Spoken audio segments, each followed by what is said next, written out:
रामपुर का एक छोटा सा गांव था जिसकी मिट्टी की खुशबू और सादगी से भरा हुआ था, लेकिन अपने खाने पीने के शौकीन लोगों के लिए मशहूर था। इसी गांव में रहता था राकेश, खुशमिजाज इंसान, हर किसी से हंसकर बातें करने वाला और ज़रूरत पड़ने पर मदद करने वाला। राकेश भैया का सबसे बड़ा प्रचार था उनका मशहूर ठेला फिश फ्राई। उनके बेसन का मसाला इतना अलग और लाजवाब था कि जो एक बार खा ले बार बार आने पर मजबूर हो जाए। रोज दोपहर 2 बजे जैसे ही उनका ठेला खुलता, चौराहे पर भीड़ उमड़ पड़ती। अरे भैया जरा संभाल के, तेल का छींटा न लग जाए, आज भीड़ ज्यादा है। हाँ भैया, लेकिन एक बात पूछूं, ये मसाले का राज बता दो ना, मुझे भी बनाना आ जाए।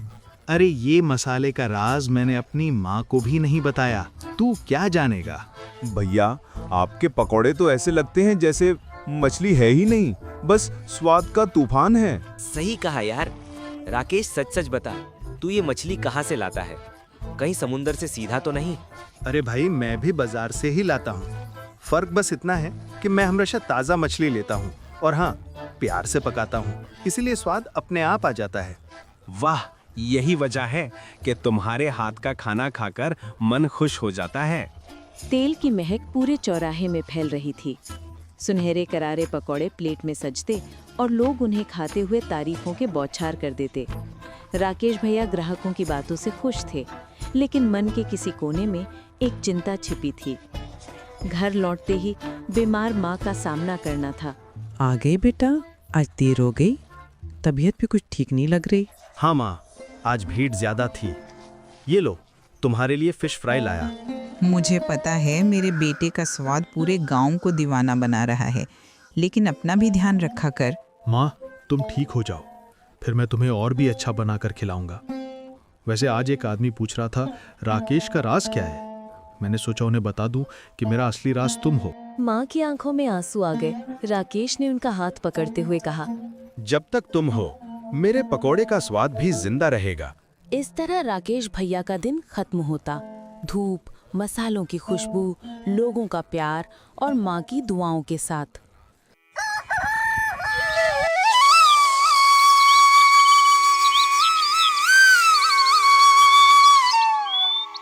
अगले दिन राकेश ने हमेशा की तरह दोपहर को अपना ठेला लगाया।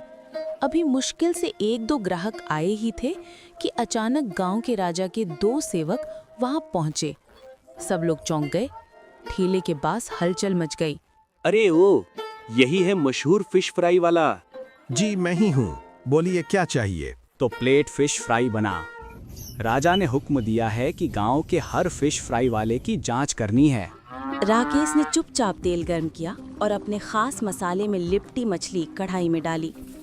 छिन छिन की आवाज और महक फैलते ही पास खड़े लोग मुस्कुरा उठे। कुछ ही देर में प्लेट तैयार हुई। दोनों सेवकों ने पकौड़े मुंह में डाले और तुरंत आंखें चमक उठी। वाह, ये तो कमाल है। ऐसा स्वाद तो हमने कहीं नहीं चखा। सच कहा, लगता है असली विजेता हमें मिल गया। सुनो राकेश, राजा ने कहा है कि जो सबसे अच्छी फिश फ्राई बनाएगा उसे महल में ले आना। हमें तुम्हारी फिश सबसे स्वादिष्ट लगी। धन्यवाद, पर मैं महल जाकर करूँगा क्या? मेरा काम तो यही लोगों को खिलाना है। ये तो तुम्हें महल पहुंचकर ही पता चलेगा। राजा का आदेश टालना आसान नहीं है। पर आज तो मैं आ नहीं पाऊंगा, मेरी मछली अभी बिकी नहीं है। अगर रह गई तो खराब हो जाएगी। कल सुबह आ जाऊंगा। ठीक है, तुम्हारी मर्जी, लेकिन कल जरूर आना। राजा का इंतजार करना ठीक नहीं होगा। इतना कहकर दोनों सेवक महल की ओर निकल गए। भीड़ में खड़े लोग आपस में बातें करने लगे। अरे राकेश, अब तो राजा का रसोइया बनने वाला है, फिर हमें कौन खिलाएगा? हाँ भाई, कल से हमारे हिस्से की फिश फ्राई कहाँ मिलेगी? अरे ऐसा कैसे हो सकता है? मैं महल जाकर खाना बनाऊंगा। मुझे तो यहीं गांव में मजा आता है। इस भीड़ और लोगों की तारीफ और हंसी मजाक ही मेरी असली कमाई है। पर भाई राजा का हुक्म टाला नहीं जा सकता। कल जाकर ही सब साफ होगा। राकेश हल्की हंसी हंसा, लेकिन भीतर कहीं मन में उलझन बैठ गई। शाम ढलने पर सारी मछली बिक गई। राकेश ठेला समेटकर घर पहुंचा और माँ के पास बैठ गया। आज कुछ अजीब हुआ। राजा के सेवक आए थे। उन्होंने मेरी फिश खाई और कहा कि कल मुझे महल में हाजिर होना पड़ेगा। बेटा, ये तो बड़ा सम्मान है, पर तू वही कर जो तेरे दिल को सही लगे। अगर तुझे गांव में रहना अच्छा लगता है तो यहीं रह। अगर महल जाना चाहता है तो चला जा। फैसला तेरा है। ठीक कहा माँ, जो मन को सही लगेगा वो ही करूँगा। अभी तो समझ नहीं आ रहा। कुछ देर तक सोचता रहा, अंत में लेट गया और महल के बुलावे, राजा की जिज्ञासा और अपने गांव की मोहब्बत के बीच उलझा हुआ नींद की गोद में चला गया।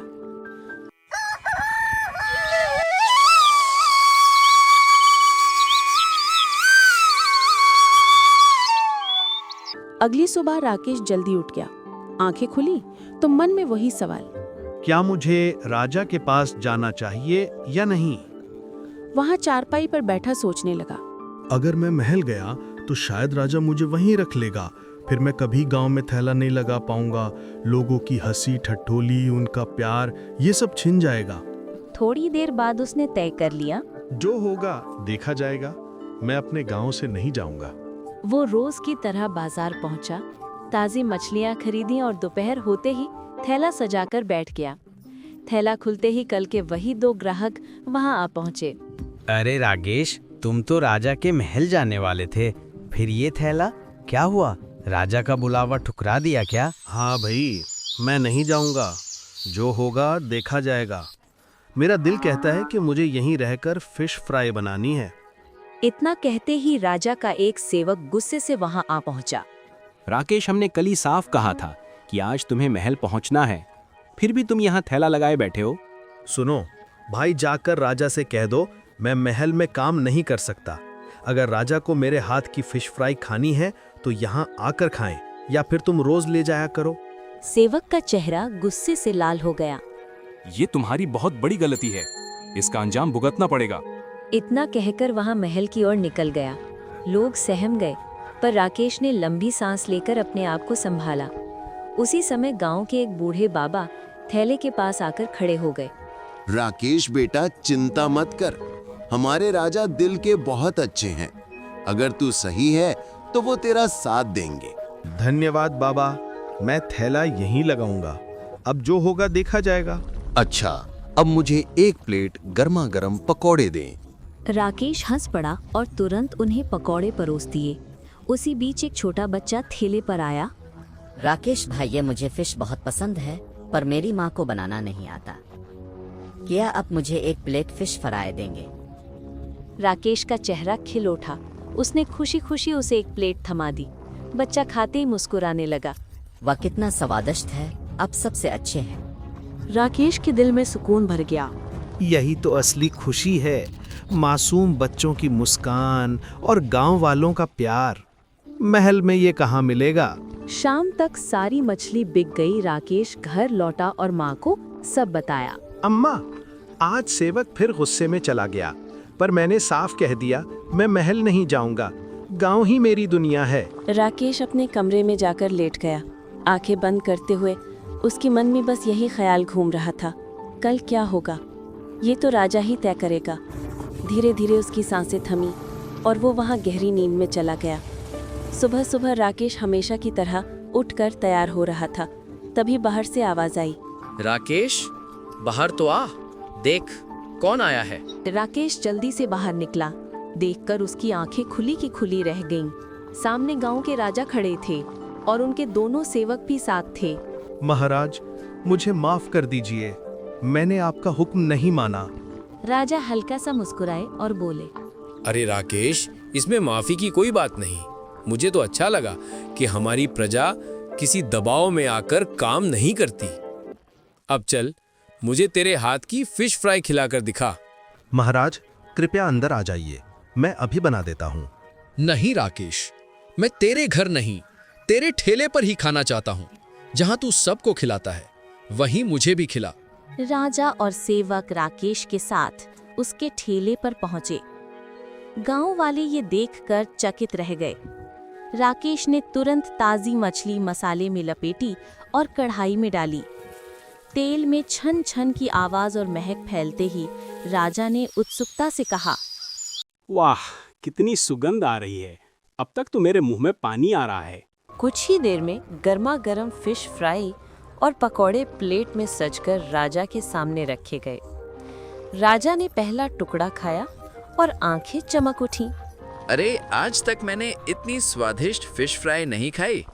तेरे हाथों में तो वाकई जादू है राकेश। धन्यवाद महाराज, ये तो आपके आशीर्वाद का फल है। अब से हम हर रोज तेरे ठेले से फिश फ्राई और पकाड़े मंगवाएंगे। तू महल आने की चिंता मत कर, तू यहीं रहकर अपने गांव वालों को भी खुश रख और हमें भी। राकेश के चेहरे पर खुशी की चमक थी। जल्दी घर लौटा और माँ को सारी बातें बताईं। अम्मा, आज राजा खुद आए थे और बोले कि वो रोज मेरे ठेले से ही खाना लेंगे। मैंने कहा था ना बेटा, हमारा राजा बहुत दयालु है। देख, तेरे मन की बात भी पूरी हुई और राजा भी खुश हो गए। राकेश माँ के पास बैठ गया। उसके दिल में गहरी शांति थी। अब उसे पता चल गया था कि असली खुशी महलों में नहीं, बल्कि अपने गांव के खेले, अपने लोगों और माँ की मुस्कान में है। और इस तरह राकेश का ठेला महलों के लिए नहीं, बल्कि राजा की भी पहली पसंद बन गया।